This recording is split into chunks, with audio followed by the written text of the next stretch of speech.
नहमदुहु व नसल्ली अला रसूलिहिल करीम अम्मा बअद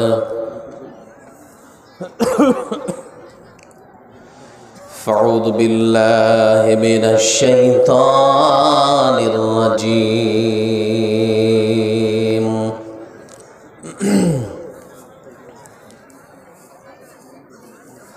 बिस्मिल्लाहिर रहमानिर रहीम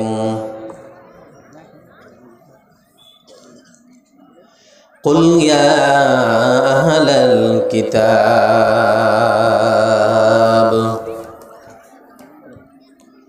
तआलौ इला कलिमतिन सवाइन बैनना व बैनकुम अन ला नअबुद इल्लल्लाह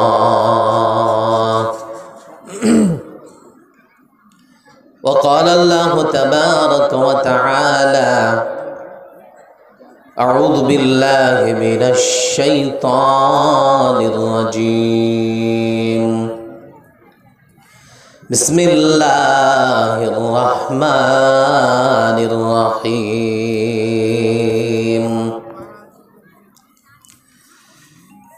यसअलुका अन्नासु अनिस्साअति कुल इन्नमा इल्मुहा इन्दल्लाह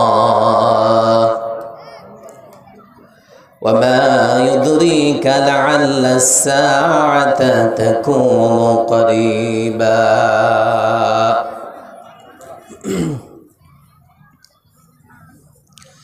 কত জানাজার পড়েছি নামাজ দিয়েছি কত দাফন কত জানাজার পড়েছি নামাজ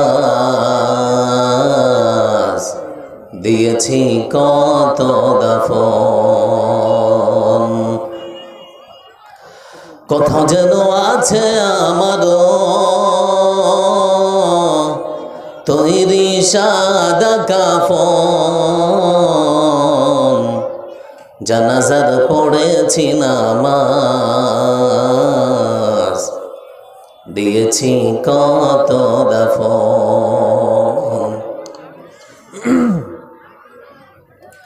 কোন বাতাসে কোথাও যেন দুলছে বাঁশের ঝাড় কোন সে মাটি কোনখানে ডাকে রে বারবার কোন বাতাসে কোথাও যেন দুলছে বাঁশের ঝাড়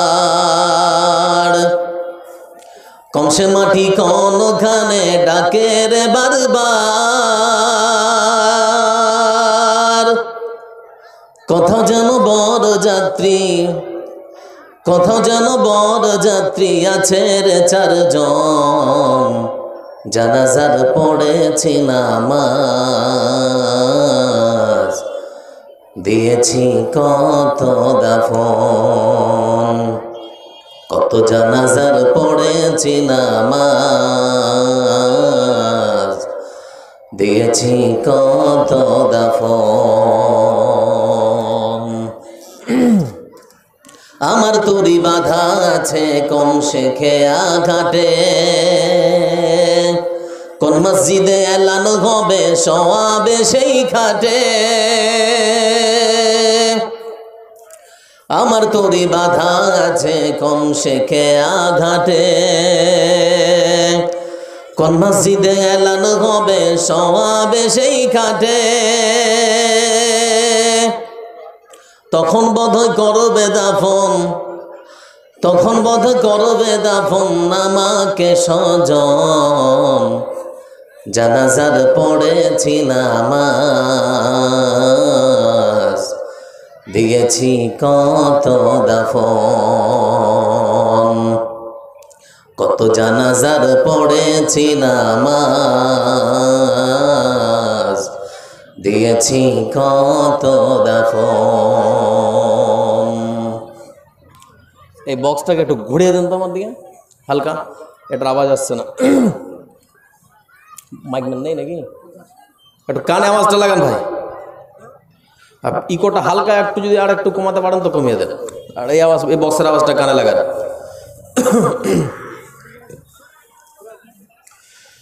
সম্মানিত আজকের সভার শ্রদ্ধেয় যোগ্যতম নির্বাচিত সভাপতি সাহেব, আমন্ত্রিত আজকের জলসার আজকের সভার ওলামায়ে কেরামগণ, দূর দূরান্ত থেকে আগত ইসলাম পিপাসু পৃথিবীবতুল্য কাকাজিরা, সমবয়স্ক ভাইয়েরা, একে প্যান্ডেলের পাশে বসা মা ও বড়েরা, সকলকে জানাই অন্তরের অন্তরস্থল থেকে আন্তরিক শুভেচ্ছা, প্রীতি ও অভিনন্দন বার্তা। প্রশংসা সেই সুমহান আল্লাহ রাব্বুল আলামিনের জন্য, যার অশেষ দয়াতে, কৃপাতে, মেহেরবানিতে আজকের এই সুন্দর মনোরম পরিবেশে আঁথো আঁথো জ্যোৎস্না পুলকিত রাত্রে আমরা আপনারা সকলে মিলে এই সভার এই জলসার আয়োজন করতে পেরেছি। বান্দার প্রতি আল্লাহর অসংখ্য দয়া, করুণা, নেয়ামত আমরা সব কিছু স্বীকার করে তার প্রশংসা উচ্চস্বরে দিল খুলে মহাব্বতের সাথে আদায় করতে গিয়ে পাঠ করি আলহামদুলিল্লাহ। আপনারা ক্রিকেট খেলা দেখেছেন, যার সত্যতা বা হাকিকাত হচ্ছে ব্যাট আর বলের কম্পিটিশন। কেউ বল করবে আর বলটাকে ব্যাটসম্যান যদি সজোরে ব্যাটে বলে আঘাত করে বাউন্ডারির বাইরে 4 আর ছক্কা হাঁকাতে পারে, বাইরের দর্শক চিৎকার করে 4 আর ছক্কা বলে, নেকি হবে? কথা বলবেন নাকি? নেকি হবে? আর আলহামদুলিল্লাহ যদি বলি তাহলে গুনাহ হবে নাকি? মুসলিম শরীফের হাদিস এসেছে তামলাউল মিজান, আল্লাহর প্রশংসা কেউ যদি মহাব্বতের সাথে দিল খুলে পাঠ করে তাহলে তার মিজানের দাঁড়িপাল্লা অর্থাৎ আমলের দাঁড়িপাল্লাকে ভারী করে দেওয়া হবে। তো আমরা আরেকবার আল্লাহর প্রশংসা আদায় করি আলহামদুলিল্লাহ। যারা দাঁড়িয়ে আছেন আপনাদের বসার ক্যাপাসিটি আল্লাহ দেয়নি নাকি জি? না, বসে থাকা কোনো মানুষের কাছে টাকা পাবে ওরা? বাবু বসে যাও, যুবক ছেলে, যে দেখো হেলান দিয়ে এ ওর ঘাড়ে আছে, ও ওর ঘাড়ে হেলান দিয়ে আছে, বিশৃঙ্খল পরিবেশ, মন চায় না তবুও দাঁড়িয়ে আছে। দুদিকে দুটো মেলা, এদিকে একটা আর এদিকে একটা খাওয়ার মেলা, আর ওইদিকে আর একটা মেলা লেগেছে। এরকম করে এখানে মানুষ নেই, এর থেকে 4 গুণ দুদিকে আছে। যাই হোক, এই অতি মহামারীতেও আমরা এই সভার আয়োজন করতে পেরেছি, আর আমি আপনাদের সামনে এসেছি। কোরআন এবং হাদিসকে সামনে রেখে কিছু গুরুত্বপূর্ণ সংক্ষিপ্ত বিবরণ পেশ করার চেষ্টা করবো ইনশাআল্লাহ, মা তৌফিক ইল্লা বিল্লাহ। আজকের বক্তব্যের বিষয় পৃথিবীর পরিসমাপ্তি, কিয়ামত বলে যা আমরা জানি, পৃথিবীর পরিসমাপ্তি এবং আমাদের কিছু করণীয়, এ বিষয়ে কিছু সংক্ষিপ্ত খুবই সামান্য বিবরণ আপনাদের সামনে পেশ করবো ইনশাআল্লাহ। দেখুন, ভারতবর্ষ ধর্মনিরপেক্ষ দেশ, আমরা এখানে বাস করি। হিন্দু, জৈন, বৌদ্ধ, খ্রিস্টান যে যার মতো করে বাস করে, যে যার ধর্ম পালন করে, কেউ কাউকে বাধা দেয় না। কিন্তু আমরা বর্তমানে দেখছি মানুষের ধর্মের উপরে অ্যাটাক করা হচ্ছে। ভয় পাওয়ার কোনো কারণ নেই। আল্লাহ রাব্বুল আলামিন তিনি বলেছেন ওয়া কানা হাক্কান আলাইনা নাসরুল মুমিনিন, ঈমানদার হলে সাহায্য করার জন্য আল্লাহ তৈরি হয়ে আছেন। ওয়ালা তাহিরু ওয়ালা তাহজানু ওয়া আনতুমুল আ'লাউনা ইন কুনতুম মুমিনিন, ঈমানদার হওয়ার জন্য আল্লাহ রাব্বুল আলামিন শর্ত করছেন, তোমরা যদি ঈমানদার হও আমি আল্লাহ তোমাদেরকে সাহায্য করব। তো আল্লাহ রাব্বুল আলামিন সদা সর্বদা প্রস্তুত, কারণ আমরা সেই মুসলমান যারা মুতার যুদ্ধ করেছে, যারা খাইবার করেছে, যারা খন্দক করেছে, যারা উহুদ করেছে। আমরা ভয় পাই না, কারো সামান্য ফুৎকারে আমরা কোনো রকমের ভয় পাওয়ার মানুষ নই, কারণ ইতিহাস সাক্ষী আছে আমরা সংখ্যায় কম হলেও আল্লাহর সাহায্য নিয়ে আমরা বিজয়ী হতে পারি, এই ক্ষমতা আমাদের আছে। এজন্য আমরা যেদিকে তাকাই ভারতবর্ষের মাটিতে নানান রকমের বিভ্রান্তিমূলক কথা শুনতে পাচ্ছি। এই ভারতবর্ষ স্বাধীনের জন্য মুসলমানদের অবদান কেউ অস্বীকার করতে পারে না, যার জাজল্য প্রমাণ ভারতবর্ষের ইন্ডিয়া গেট, যেখানে ভারতবর্ষের স্বাধীনতার জন্য যারা জীবন দিয়েছিলেন, যে মুসলমান বীর পুরুষেরা, তাদের নাম স্বর্ণ দিয়ে সুন্দর করে সেখানে সাঁটা আছে, সেখানে সুন্দর করে লেখা হয়েছে। যারা বর্তমানে দেশ শাসন করছেন তারা কতটা দেশপ্রেমিক আর আমরা কতটা দেশপ্রেমিক যদি প্রমাণ দিতে চায় তাহলে পরে সেখানে যেতে হবে। আমাদের পোশাক দেখে, আমাদের মুখে দাড়ি দেখে আমাদের দেশপ্রেম নিয়ে কোনো রকমের মন্তব্য করবেন না, কারণ আজকাল ইদানিং আমরাও দেখছি আমাদের মাননীয় নরেন্দ্র দামোদর দাস মোদী, ওনারও দাড়িটা বেশ সুন্দর করে বাড়িয়েই যাচ্ছেন, জানি না কারণ কি। একজন ভারতের রাষ্ট্রপ্রধান মুসলমানদের পোশাক দেখে উনি বিবেচনা করছেন লক্ষ জনতার সামনে দাঁড়িয়ে বলছেন, ট্রেনে যারা আগুন জ্বালিয়েছিল তারা কে? পোশাক দেখে আমি চিনতে পেরেছি। পরক্ষণে মুর্শিদাবাদের মাটিতে যেখানে রেল স্টেশন জ্বালানো হয়েছিল, আমরা সেখানে লক্ষ্য করে দেখলাম সেখানে মুসলমান নয়, সাতটা মুসলমানের বেশধারী হিন্দু ভাই আমার 7 জন ধরা পড়লো, কোনো মুসলমান ছেলে ধরা পড়েনি। ওরা পাঞ্জাবি পড়তে গিয়ে আর টুপি পড়তে গিয়ে ধরা পড়েছে। তাহলে চিন্তা করে দেখুন, আমরা ভারতবর্ষে শান্তি চাই, হিন্দু মুসলমান কাছাকাছি পাশাপাশি বসবাস করতে চাই, আমরা শান্তি চাই, আমরা অশান্তি চাই না। এজন্যে যে যাই বলুক না কেন, এই পৃথিবী আর বেশি দিন নেই, হয়তো খুব অল্প সময় হয়তো পৃথিবীর পরিসমাপ্তি ঘটবে। কারণ আল্লাহ রাব্বুল আলামিন রাসূল সাল্লাল্লাহু আলাইহি ওয়াসাল্লামকে দিয়ে যে সমস্ত নিশানি বা যে সমস্ত লক্ষণগুলো আমাদের মাঝে বলেছেন, সেই সমস্ত লক্ষণগুলো আমরা এখন সচক্ষে লক্ষ্য করে দেখছি। এজন্য পৃথিবীর আর বয়স বেশি নেই, হয়তো পৃথিবী অচিরেই ধ্বংস হবে, হয়তো আল্লাহ রাব্বুল আলামিন খুব তাড়াতাড়ি এই পৃথিবীকে শেষ করে দেবেন, যাকে আমরা কিয়ামত বলে জানি। তিনি মুসলিম ভাই, এজন্য আমি আপনাদের সামনে খুব সংক্ষেপে অতীব অল্প সময় কিয়ামত এবং আমাদের করণীয় এ বিষয়ে খুব সামান্য আপনাদের সামনে অল্প সময় কিছু কথা বলবো, কোরআন এবং হাদিসকে সামনে রেখে ইনশাআল্লাহ।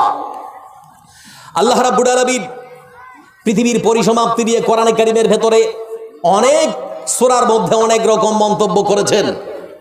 কোথাও বলা হয়েছে আল কারিয়াতু মাল কারিয়া, কোথাও বলা হয়েছে ইযা যুলজিলাতিল আরযু জিলজালাহা, কোথাও বলা হয়েছে ইযাস সামাউন ফাতারাত ওয়া ইদাল কাওয়াকিবুন তাসারাত, কোথাও বলা হয়েছে ইযাশ শামসু কুব্বিরাত ওয়া ইদান নুজুমুন কাদারাত। অনেক রকম সূরাতে আল্লাহ রাব্বুল আলামিন অনেক রকম ইশারা দিয়েছেন যাতে করে পৃথিবীর মানুষ সতর্ক সাবধান হয়। এজন্য আল্লাহ রাব্বুল আলামিন তিনি কোরআনে কারীমের ভেতরে তার বান্দাদেরকে সতর্কবাণী দিতে গিয়ে বলছেন যে, বান্দা পৃথিবীর আর বয়স বেশি দিন নেই, তোমরা সদা সর্বদা প্রস্তুত থাকো। আমি আল্লাহ রাব্বুল আলামিন চাইলেই হুকুম করব আর ফুৎকারে সারা পৃথিবী জুড়ে ভূকম্পন শুরু হয়ে যাবে।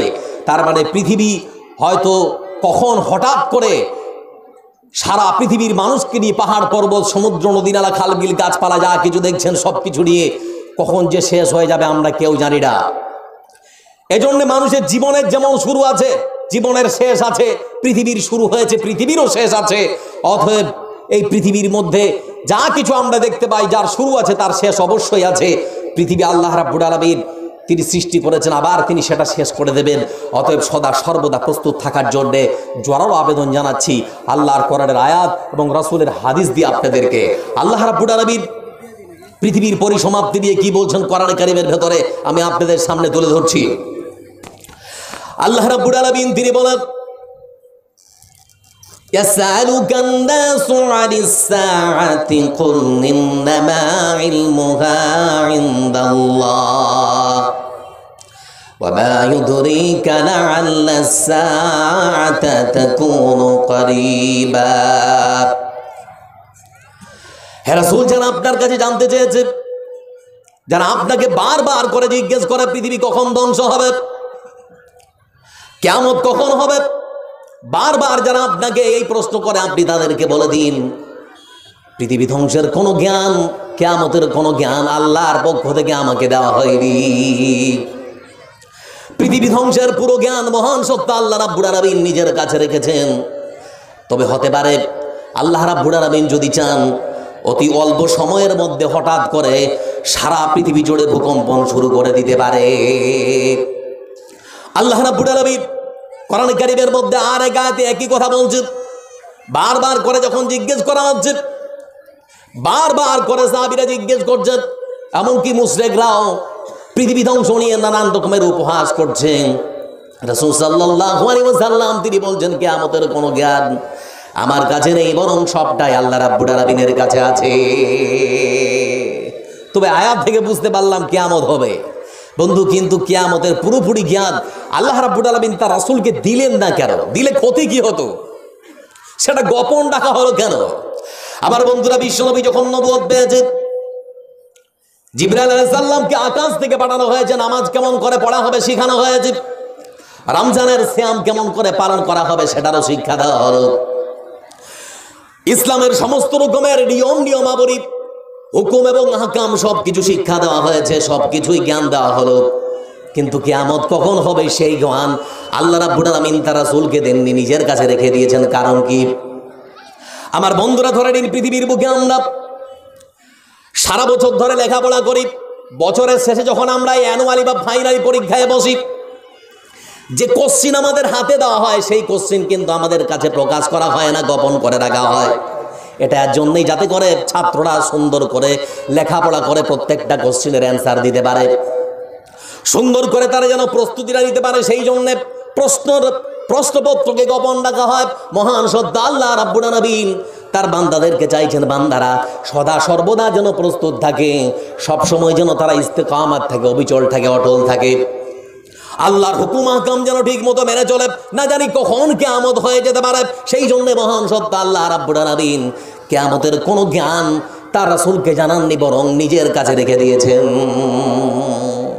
আবার বন্ধুরা, কিন্তু আল্লাহ চাইলে পারতেন জানাতে, কিন্তু জানাননি, এটা নিজের কাছে রেখেছেন। একজন সাহাবী এসে আল্লাহ রাসূলকে জিজ্ঞেস করছেন, হে রাসূল, আপনি কি বলবেন কিয়ামত কখন হবে? আমার জানার খুব ইচ্ছে করছে। রাসূল সাল্লাল্লাহু আলাইহি ওয়াসাল্লাম তিনি বললেন, ও আমার সঙ্গীরা, তোমরা আমাকে কেন বারবার করে জিজ্ঞেস করো পৃথিবী ধ্বংসের কথা, কিয়ামতের কথা কেন জিজ্ঞেস করো? তুমি আমাকে বলো কিয়ামত তো হবে অবশ্যই, কিন্তু তার আগে জানতে চাই আল্লাহর কাছে দাঁড়িয়ে কিয়ামতের জন্য তুমি কি এমন প্রস্তুত করে রেখেছো?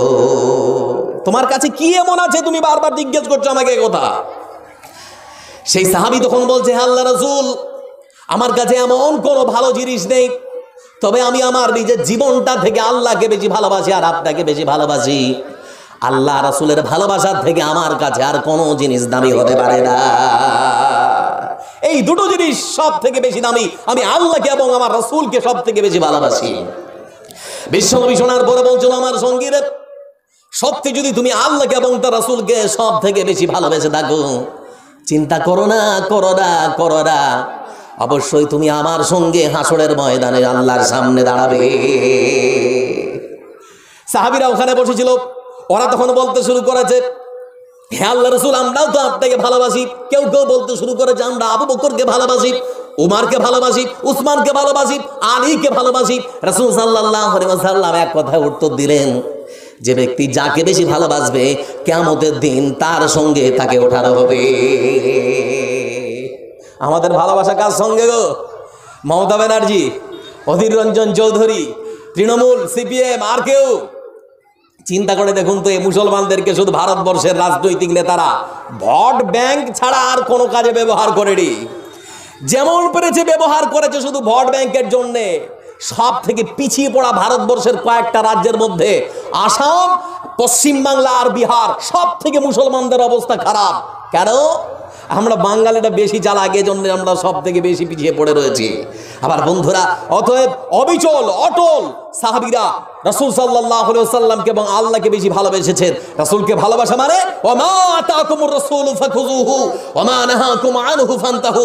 রাসূল যা দিয়েছেন তাই নেব, যা নিষেধ করেছেন তা বর্জন করব।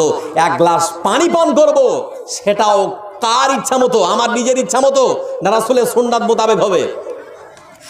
আমার বন্ধুরা, এক গ্লাস যদি জল পান করতে চান তাহলে গ্লাসটা বাম হাতে নেবেন না ডান হাতে গো? দাঁড়িয়ে খাবেন না বসে খাবেন? এক শ্বাসে খাবেন না তিন শ্বাসে খাবেন? আমার বন্ধুরা, খাওয়ার আগে বিসমিল্লাহ, খাবার শেষে আলহামদুলিল্লাহ। এক গ্লাস পানি পান করতে গেলে 5টা সুন্নাত পালন করতে হচ্ছে। এত কি মানা যায়? এত কি মানা যায়?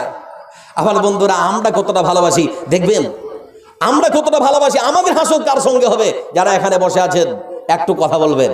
বিড়ি খাওয়া সুন্নত না নফল? কেউ বলবেন না? এতগুলো মানুষ এখানে বসে আছেন, শতকরা আমি তো মনে করছি 70% মানুষের পকেটে বেরোবে বিড়ি। কত আপন করে খাচ্ছেন। আবার বন্ধুরা, নাম আবার আপনার আতর আলী, বিড়ির দুর্গন্ধে থাকা যায় না, আতর আলী নাম রেখেছে। চিন্তা করা যায়? আমার বন্ধুরা, চিন্তা করে দেখুন, আল্লাহ রাব্বুল আলামিন বারবার করে বলছেন, ওয়ালা তুলকু বিআইদিকুম ইলা তাহলুকা ইউহিল্লু লাহুমুত তাইয়্যিবাত ওয়া ইউহাররিমু আলাইহিমুল খাবাইস। আল্লাহ রাব্বুল আলামিন বলছেন, কুলু ওয়াশরাবু ওয়ালা তুসরিফু ইন্নাহু লা ইউহিব্বুল মুসরিফিন। খাও, পান করো, অপব্যয় অপচয় নষ্ট করো না। সকালবেলা চাচা বেরিয়েছে লটা হাতে করে, আজ থেকে 10 বছর আগে তো শৌচালয় ছিল না। যাই হোক, আমাদের নরেন্দ্র দামোদর দাস মোদি এসে কিছু তো করেছে, শৌচালয়গুলো তো বানিয়ে দিয়েছে, মা বোনদের ইজ্জত কিছুটা রক্ষা হয়েছে। কিন্তু আজ থেকে 10 বছর আগে চাচা যাচ্ছে লটা হাতে, কোথায় যে চাচা? চাচা তখন বলছে, এই যাচ্ছি তো, হাতে বিড়ি কেন, আবার পানি, ব্যাপার কি? তো বলছে যাচ্ছি সারতে। তো বলে সারতে যাচ্ছ, ঠিক আছে, তো বিড়ি হাতে কেন? বলছে ওটা না টানলে নিচে নামবে না। এরকম মানুষ এখানে আছে, এই আকীদা পোষণ করে যে বিড়ি না খেলে পায়খানা হবে না। পায়খানার আদব কায়দাগুলো হাদিসে আছে, ওগুলো মেনে চলুন। পায়খানার জন্য কোনোদিন ডাক্তারের কাছে যেতে হবে না। প্রত্যেকটাই তো নিজের ইচ্ছা মতো চলছে, কেন ডাক্তারের কাছে যাবেন না? কেন পেটের অসুখ হবে না? আমার বন্ধুরা, বলছিলাম আপনাদেরকে কিয়ামতের কথা। পৃথিবী ধ্বংসের নমুনা রাসূল সাল্লাল্লাহু আলাইহি ওয়াসাল্লাম তিনি মুখে বলেছেন। কি বললেন রাসূল সাল্লাল্লাহু আলাইহি ওয়াসাল্লাম? তিনি বললেন, বুইস্তু আনা ওয়াসসাআতু কাহাতাইন যাম্মাস সাবাবাতা ওয়াল উসতা। আমাকে এবং কিয়ামতকে এইভাবে করে পাঠানো হয়েছে, দুটো আঙ্গুল, যাম্মাস সাবাবাতা ওয়াল উসতা, এই দুটো আঙ্গুলের মাঝে যেমন করে কোনো ফাঁকা থাকতে পারে না, আল্লাহ রাব্বুল আলামিন রাসূল বলেছেন কিয়ামত আর আমার মধ্যে কোনো পার্থক্য থাকতে পারে না, খুবই নিকটে। তার মানে হচ্ছে বিশ্বনবী সাল্লাল্লাহু আলাইহি ওয়াসাল্লাম তিনি বোঝাতে চেয়েছেন, আমার মৃত্যুর হতে পারে কয়েক বছর কিংবা কয়েক শত বছর পরে কিয়ামত হয়ে যাবে। এজন্য আল্লাহ রাসূল বারবার করে বলতেন, ফাবিআইয়ি হাদিসিম বাদাহু ইউমিনুন। আল্লাহ রাব্বুল আলামিনের পক্ষ থেকে মহান সংবিধান, মহাগ্রন্থ আল কোরআন এসেছে। রে বান্দারা, আল্লাহর কোরআন, এই গ্রন্থ বাদ দিয়ে তোমাদেরকে এমন কোন গ্রন্থ আছে পৃথিবীর বুকে যা তোমাদেরকে সোজা পথ আর হেদায়েতের পথ দেখাতে পারে? কোরআন ছাড়া আর কোন গ্রন্থ আছে গো? আর কোন গ্রন্থ নেই। এজন্য আল্লাহ রাসূল বারবার করে কথা বলতেন যে তোমরা কোরআনের কাছে ফিরে এসো। বিশ্বনবী সাল্লাল্লাহু আলাইহি ওয়াসাল্লাম তিনি পৃথিবীর বুকে এসেছিলেন, আছেন না চলে গেছেন? জোরে বলেন, কথা বলেন জি। চলে গেছেন, আমরা থাকবো না, চলে যাব, আমরাও চলে যাব। বিশ্বনবী সাল্লাল্লাহু আলাইহি ওয়াসাল্লাম জান্নাতুল বাকিতে একজন মাইয়াতের জানাজায় অংশগ্রহণ করলেন। জানাজার নামাজ শেষে তিনি বাড়িতে ফিরলেন। বাড়িতে ফেরার পর তীব্র মাথা যন্ত্রণা শুরু হলো। এমন মাথা যন্ত্রণা শুরু হলো, মাথার যন্ত্রণা সহ্য করতে না পেরে আয়েশা রাদিয়াল্লাহু তাআলা আনহাকে ডেকে বললেন, আয়েশা রে, বাড়িতে যদি কোনো মশকে পানি থাকে তাহলে আমার মাথায় ঢালো। বিশ্বনবীকে একটা উঁচু জায়গায় বসানো হলো। আয়েশা রাদিয়াল্লাহু তাআলা আনহা ঘরের ভেতর থেকে মশক ভরা পানি এনে মাথায় ঢালতে শুরু করলেন। আল্লাহ রাব্বুল আলামিন তিনি বললেন, আয়েশা রে, আর আছে না নেই? আমার এখনো পর্যন্ত মাথার যন্ত্রণা কমেনি, এখনো আরো প্রয়োজন। সাবআ কিরাবিন মিন আবারি শাত্তা, একটা নয়, দুইটা নয়, বরং বিশ্বনবী সাল্লাল্লাহু আলাইহি ওয়াসাল্লামের মাথায় 7 মশক পানি ঢালা হলো। তিনি কিছুটা সুস্থতা বোধ করলেন, তিনি কিছুটা আরাম বোধ করলেন। মসজিদে গেলেন, মসজিদে মিম্বারে বসে তিনি সর্বপ্রথম যে কথা বললেন, আল্লাহ রাব্বুল আলামিন রাসূল বললেন, ইহুদি এবং খ্রিস্টানদের উপরে আল্লাহর লানত। কারণ তারা তাদের নবীরা যখন মরেছে, ওই সমস্ত নবীদের কবরকে তারা পূজা পাঠের জায়গা বানিয়ে নিয়েছে। আমার সাথীরা, আমি যখন মারা যাব, খবরদার খবরদার, আমার কবরকে তোমরা পূজা পাঠের জায়গা বানাবে না। বিশ্বনবী সাল্লাল্লাহু আলাইহি ওয়াসাল্লাম সেজন্য মুশরিক আর ইহুদিদের সম্পর্কে সব সময় মুসলমানদেরকে সাবধান করেছে। আল্লাহ রাব্বুল আলামিন তিনি বলেছেন, লা তাজিদান্নাসা আশাদ্দান্নাসি আদাওয়াতাল লিল ইয়াহুদ ওয়াল্লাযীনা আশরাকু। ইসলামের এবং মুসলমানের চরম শত্রু হচ্ছে ওই ইহুদি এবং খ্রিস্টানেরা আর মুশরিকেরা। এজন্য তাদের সঙ্গে বন্ধুত্ব করা যাবে না। বিশ্বনবী সাল্লাল্লাহু আলাইহি ওয়াসাল্লাম আল্লাহর কোরআনের বাণী দিয়ে মুসলমানদেরকে সাবধান করেছেন। বিশ্বনবী সাল্লাল্লাহু আলাইহি ওয়াসাল্লাম জীবনের শেষ দিন যিনি পৃথিবী ছেড়ে চলে যাবেন, জীবনের শেষ মুহূর্তে ফজরের জামাত আরম্ভ হয়েছে, আযান হয়েছে ফজরের সময়, হাইয়া আলাস সালাহ।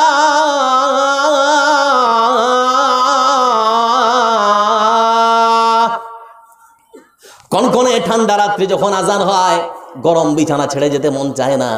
বিশ্বনবী সাল্লাল্লাহু আলাইহি ওয়াসাল্লাম আয়েশাকে বলছেন, আয়েশা রে, ঘরের পর্দাটা একটু উঠিয়ে দাও, আমি দেখি আমার সঙ্গীরা, আমার সাথীরা কেমন করে তারা নামাজ আদায় করছে। আয়েশা রাদিয়াল্লাহু তাআলা আনহা তিনি ঘরের পর্দাটা টেনে দিয়েছেন।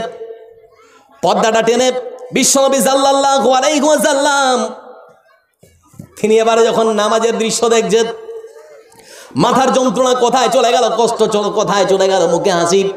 আয়েশা রাদিয়াল্লাহু তাআলা আনহা জিজ্ঞেস করলেন, হুজুর, এখনো তো আপনি কষ্টে কাঁদছিলেন, কাঁদছিলেন, কত দুঃখ দেখছিলাম আপনার মধ্যে, কিন্তু মুখে হাসি হঠাৎ কি করে বুঝলাম না। বিশ্বনবী বলেন, আয়েশা রে, এই নামাজ কায়েমের জন্য আমাকে কত কষ্ট সহ্য করতে হয়েছে। তাইবে গিয়েছি, মার খেয়েছি। আমি আল্লাহর ঘর কাবার মধ্যে নামাজ পড়ার জন্য প্রবেশ করতে গিয়েছি, সেখানেও গিয়ে আমাকে আমার ঘাড়ের উপরে উটের ভড়ি চাপিয়ে দেওয়া হয়েছে। এই নামাজ কায়েমের জন্য আমাকে কত কষ্ট সহ্য করতে হয়েছে। আজকে আমি আমার সাথীদেরকে নামাজ পড়তে দেখলাম, কত সুন্দর করে তারা নামাজে দাঁড়িয়েছে। এই দৃশ্য দেখে মনটা ভরে গেল, কষ্ট কোথায় চলে গেল বুঝলাম না। মুখে হঠাৎ করে কেমন যেন হাসি চলে আসলো। নারায়ে তাকবীর। বিশ্বনবী সাল্লাল্লাহু আলাইহি ওয়াসাল্লামের জীবনের শেষ দিন, সকাল হচ্ছে। বারবার তিনি বলছেন, আইনা আনা গাদান, আইনা আনা গাদান, আইনা আনা গাদান। কালকে কোথায় থাকবো, কালকে কোথায় থাকবো, আমি কালকে কোথায় থাকবো। রাসূল সাল্লাল্লাহু আলাইহি ওয়াসাল্লামের কথা শুনে তার স্ত্রীরা বললেন, হুজুর, আমাদের স্বামী যান, আপনার মন যার কাছে চায়, যার ঘরে থাকতে চান, আমাদের পক্ষ থেকে আপনাকে পারমিশন দেওয়া হলো, মন যার ঘরে চায় আপনি তার ঘরে চলে যান। বিশ্বনবী সাল্লাল্লাহু আলাইহি ওয়াসাল্লামকে ধরে ওঠানো হলো, আয়েশা রাদিয়াল্লাহু তাআলা আনহার ঘরে প্রবেশ করানো হলো। আয়েশা রাদিয়াল্লাহু তাআলা আনহার ঘরে শুইয়ে দেওয়া হয়েছে। আয়েশা রাদিয়াল্লাহু তাআলা আনহা সূরা নাস পড়ছেন, সূরা ফালাক পড়ছেন, হাতে ফুঁক দিচ্ছেন, আর বিশ্বনবী শরীরে এই মতো করে বুলিয়ে দিচ্ছেন। বিশ্বনবী সাল্লাল্লাহু আলাইহি ওয়াসাল্লাম তিনি আয়েশার হাত ধরে সরিয়ে দিয়ে বলছেন, আল্লাহুম্মা গফিরলি ওয়ারহামনি ওয়ালহিকনি বিররাফিকিল আলা। বারবার করে বলছেন, আল্লাহুম্মা গফিরলি ওয়ারহামনি ওয়ালহিকনি বিররাফিকিল আলা। হে আল্লাহ, তুমি আমাকে ক্ষমা করো, আমাকে মাফ করো, আমার উপরে দয়া করো। আয়েশারে কোনো লাভ হবে না, আমার গায়ে হাত বোলাতে হবে না, আমি তো সর্বোচ্চ বন্ধু আল্লাহর ডাকে সাড়া দিয়েছি। আমি মাদ্রাসা বন্ধ কলকাতায় চলে গেছি, যেখানে আগে থাকতাম। তো কলকাতায় চলে গেছি, কয়েক হাজার কোটি টাকার মালিক, কয়েক হাজার কোটি টাকার মালিক হঠাৎ জ্বর, শ্বাসকষ্ট, হাসপাতালে নিয়ে যেতে যেতে মৃত্যুবরণ করলো। খবর যখন আমার কাছে এসেছে, আমি বিশ্বাসই করতে পারছি না। এত হস্তপিষ্ট লোকটা সবসময় নামাজের প্রথম কাতারে তাকবীরে উলার সঙ্গে নামাজ পড়তো। যেমন আল্লাহ ধন দিয়েছিল, সেমন মন দিয়েছিল। কারো মেয়ের বিয়ে আটকে গেছে, তখন তার বিয়ে কি করে উদ্ধার করতে হবে, মাদ্রাসায় কোথায় কি লাগবে, কোন অতিম ছেলে পড়তে পারে না, টাকার অভাবে তাকে টাকা দিতে হবে। আমার তো মনে হচ্ছে আমি অল্প দিনে গিয়ে যা দেখলাম, যা শুনলাম, ও মাসে অন্তত আমার মনে হচ্ছে 2-2.5 লাখ টাকা দান করে, মাসে অন্তত 2-2.5 লাখ টাকা দান করে। এমন এমন পুকুর আছে, ওর ছেলেটা আমাকে বলল যে মাছের খাবার দেওয়ার জন্য আমাদের মাসে 3 লাখ টাকার খাবার কিনতে হয়, শুধু মাছকে খেতে দেওয়ার জন্য। তো যেমন ধন দিয়েছে আল্লাহ, সেরকম মন দিয়েছে। বন্ধু, বলছি কেন এ কথা, এটা কথা আপনাকে বললাম কেন, এখন কথা আপনাকে এজন্যই বলছি, দেখুন কিয়ামত তো হবে, তার আগে আমরাই তো শেষ হয়ে যাচ্ছি, তার আগে আমরাই তো শেষ হয়ে যাচ্ছি। এজন্য বিশ্বনবী সাল্লাল্লাহু আলাইহি ওয়াসাল্লামের পৃথিবী ছেড়ে চলে যাওয়া, তিনি মৃত্যুবরণ করছেন, পৃথিবী ছেড়ে চলে যাচ্ছেন, এই ঘটনাটা আপনাদের সামনে তুলে ধরছি, যাতে করে আমাদের ঈমানটা একটু আমাদের ঈমানটা চাঙ্গা হয়। সূর্য মাথার উপরে উঠল, বিশ্বনবী সাল্লাল্লাহু আলাইহি ওয়াসাল্লামের কষ্ট যেন আর বাড়তে শুরু করলো। রাসূল সাল্লাল্লাহু আলাইহি ওয়াসাল্লামকে জড়িয়ে ধরে আয়েশা রাদিয়াল্লাহু তাআলা আনহা একা রেডি আছেন। হঠাৎ করে ঘরের ভেতরে আয়েশার ভাই আব্দুর রহমান ঢুকেছে।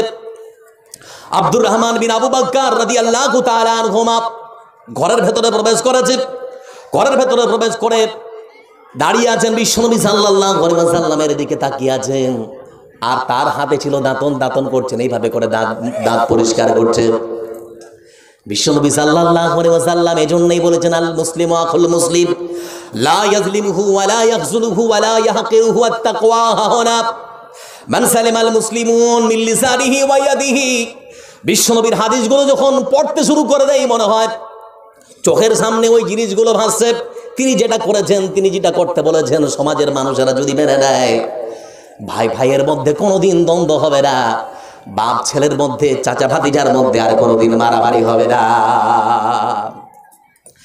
বিশ্বনবী সাল্লাল্লাহু আলাইহি ওয়াসাল্লাম মন চাইছে আমি দাঁতনটা তার হাত থেকে নিয়ে আমি নিজে ব্রাশ করি, নিজে এই মতো করে দাঁতের ময়লাগুলো পরিষ্কার করি। এজন্য